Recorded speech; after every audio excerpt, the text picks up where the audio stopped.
There was something that came across in the many, many hundreds of emails that we got with regards to the consultant, and when that, was that paid out of last year's budget? We encumbered it out of the consultant for Jeff's office. Correct. The motion was to take it out of the surplus of 17-18. So- And Mr. Boyle seconded the motion. Yep. So it was encumbered from 17-18. That's correct. Okay, so it's not coming out of this budget. And the Wait next a question. second. If I can interject here. If I recall correctly, I saw that contract. It's actually 7/1 was the executed, the start of it. It was signed on 7/25, which is definitely in this fiscal year. So how can we say? But we were working with him and decided we would take the money from surplus in the 17-18 budget, but we met on the 21st to do that. You didn't expect him to. We as a board gave the go-ahead to go ahead and do it. That's correct, But but he the couldn't have execution- possibly do it by the 30th of June, because we executed it on the 21st of June. He wouldn't have possibly been able to do the contract by the 30th, right? He's done the work this summer. Well, yeah, if we had to, there's no legal obligation that this board is created until 7/25 when it was executed. I just don't understand We how we voted- could say that put even the though we money aside. wanted it to be in there, you have to have an obligation, We a did. legally binding contract, Don't- a PO or something to that effect, a memorandum of understanding that would Phone create a. conversation with him, he would come in, you had a phone conversation after the 21st, but before the 1st, that he was going to come in, and you'd had to work out a schedule with him, and he couldn't get here to the 25th because of vacations and obligations or whatever, and you had obligations as well. The board voted the encumbrance. Right. And we voted to put that money aside, I thought. I looked at the motion again, I looked at the minutes, looked at the Vimeo.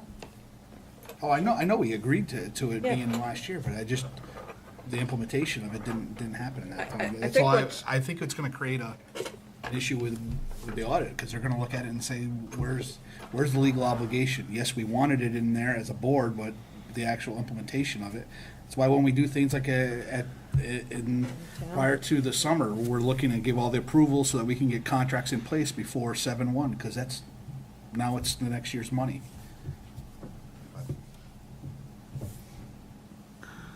Did you want him, if he couldn't get here between the 21st of June and the 30th of June, to him to not do it? After we had had that huge, all that advice from our auditor?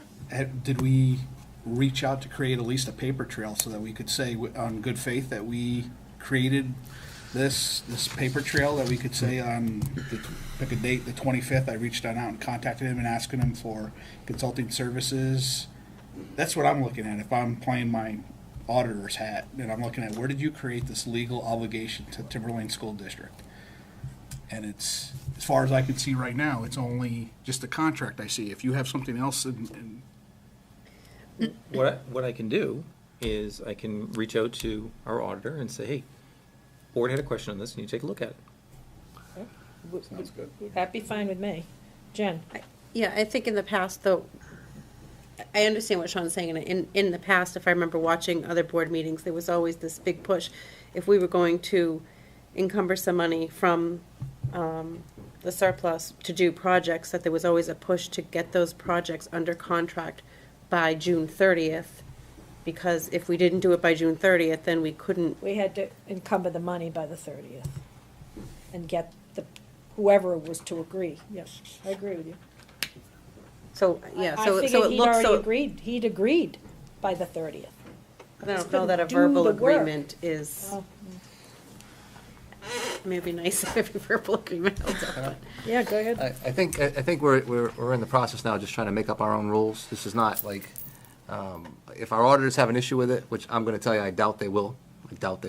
But a signed can ask them. contract, if we're talking about building a field, which is I think the comparison we're given, remember that whole, they approved the money, but this money was encumbered and agreed upon, and then there's the drawing up the contract and having it signed. I mean, he could have backdated it, he didn't, he signed it the day he signed it. But there was an understanding after that meeting that this particular consultant would come in and do this work. Now, whether you pay for it out of this year or last year, whatever, however that works, that's fine. But I think we're all just now, making up our own rules about what we think we're supposed to have or not have, right? I don't think anybody's trying to make up rules, we just want to make sure that it's done right. Yeah, well, he is going to make sure it's So done right. he can check with the auditor. I think that's a good thing. Check with the auditor. I mean, this is what the auditor wanted, which is Brian. I mean, I asked him every day, right? After that meeting, I kept asking. I spoke to Greg I on the did too. phone. I met Greg on the phone. There was an understanding he was going to be coming over when he could to draw up an agreement and that sort of thing. So they encumbered the money, and he's doing a great job. So if there's an issue and we have to pay for it out of this year, well, so be it. But I don't think there is. But that's my opinion. Brian. Does Timberlane have a, some kind of internal purchase order system? Of course. Okay, so the board votes, take it out of this year money. So was there some kind of internal purchase order saying that, so it's a pending thing? So if you have this internal process, that will serve as the necessary document, I'm sure, to encumber the money. That would, so that's, I'm asking that, because that is the favorite example, whether it's a selectman, it's usually roads, but, if you fields, these large dollar amounts, but if you're talking a small thing like that, but if you take a board vote, and then within a couple of days, there's some kind of internal paperwork, well, you can confirm that with Campo, but you'll probably find that that's what's going to happen. Earl, then Dan, then back to Kim. I checked with our attorneys. We could have put that field in if we wanted to, based on the vote of the board to move the money. It was very controversial, and they weren't ready, and they weren't sure where they wanted the field. We didn't have it under contract, and I had said if I don't have something under contract by 7/1, this is about the, 150 or 200,000. What is a $100,000 field, which was very different than you encumbering a small amount of money, $20,000, to hire a consultant based on the auditor's recommendations. So I think.